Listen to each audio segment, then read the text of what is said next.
Welcome to Texas History on Wheels, where we get to actually leave the classroom, leave the textbooks, and leave all paperwork behind and actually get into nature. When you hear about Texas history, you hear about going west. Well, as we go west, or at least back then when you went west, these are some of the pictures you would have seen. You would have been walking, you would have come to what we have here, a bayou or something similar, a lake or a creek. And from there, you would have had to make an understanding of where you were. Remember, how did they travel back then? Maybe they had a compass. Maybe they traveled by the stars and the moon. Well, if you look up, look at this canopy. It's kind of hard to see the sun and the moon from this time of day with all the foliage. So, a lot of them used maps, and they would map, and friends of theirs would see the maps later.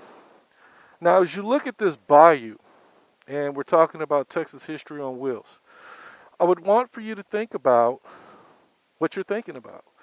When you see this, what do you think? What comes to mind? There is no such thing as a bad thought when it comes to understanding nature and the world around you. So as I walk here, this is a rather big trail, which if you think about current times, we have ATVs, we have many tours, people walking. But let's go back to, say, 1750, right? By then, many Spanish explorers had already been to Texas, and mapping the area as far as the Gulf of Mexico had been done. So let's imagine these trails are smaller.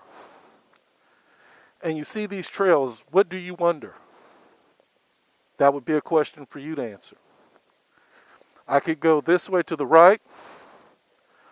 I could go this way to the left. Which way would you want to go? That's what's interesting. When it comes to history, we can go any direction. We're learning. So as we're learning, we're thinking. We're applying critical thinking skills. History is not about what I think or your neighbor thinks. It's about what you think. So Texas History on Wheels is a good opportunity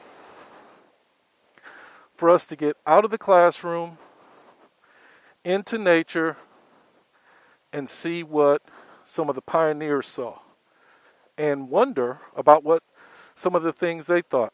Let's do this. I'll give you an example. Let's say we're back in 1750. Let's say I'm walking and I decide to take the left trail. Now, as I walk here, I'm on the bayou's edge. I see foliage to the right. Don't know if it's edible or not. I might be hungry. Remember, it's all about survival, too. And of course, during that time, you didn't have all this trash. That's more of a modern creation. But as I look out over the bayou, I see water flowing. Nothing is stopping it there. But right here, look at this tree. There was a tree that fell. I wonder if it was purposely cut down, or if there was maybe lightning, or it just was old. So some of the things I would wonder, maybe it was beavers. You know, beavers do dam up waterways. Look at the ripples in the water. What is that a symbol of? Could be the wind, could be teeming with fish. If I'm hungry and I'm on a trail, I'm looking at anything and everything that can help keep me alive. So as we read and talk about people going west, let's kind of keep those things in mind. And I think as the school year goes on, we'll go a little further in the trail. So we're going to head back now. The reason I call it Texas History on Wheels, I got to drive here. And during the drive, I might pose questions to you. And some of those questions will be questions I want you to ask yourself as we're watching whatever it is I'm recording, whatever unit we're on, whatever chapter.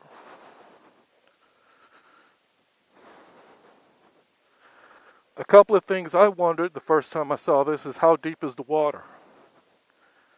Depending on how deep the water is, will determine how big the size of your fish is. If it's not very deep, chances are you're not going to have big fish. But if you follow the bayou out, maybe it's a little deeper going in that direction. Then you map it. So we ask ourselves these questions, and we critically think, comparing and contrasting. That helps us better understand Texas. In our next video, I'm going to talk about different people who may have made this trek and where they originally came from. So at times like this, when I'm about to end the video, I want you to write down your thoughts. Thank you, and until next time, this is Texas History on Wheels.